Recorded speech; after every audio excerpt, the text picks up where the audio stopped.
काही जण निघत काही जण नाही निघत. पण हे जे आघाड आहे नळगुत असतं, नळगुत उलटा सोयीचा नळगुत. नळगुत दवाखान्यात सुद्धा नीट होत नाही. पण याच्या मागे जे अजून याच्यात काही दवा असतात ती दवा इथे दिसत नाही.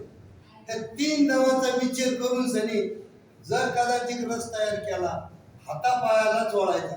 आता त्याच्यात प्रकार आडाणी मधून सोयीचा आणि उलटा. नळगुत सुस्त, अंगावर काठी येते, बेंबी सुस्ती, गाल सुजते, हात सुजते, त्याला म्हणते नळगुत. तर याला 2 प्रकारचे अजून 2 दवा आहेत.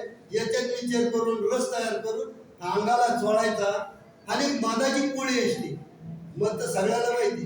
पण त्या मधाच्या पोळीला पुढं ठोसर माशाची एक पोळी निवडक असते खालच्या बाजूला, शेत तुकडा त्याचा रस तयार करायचा.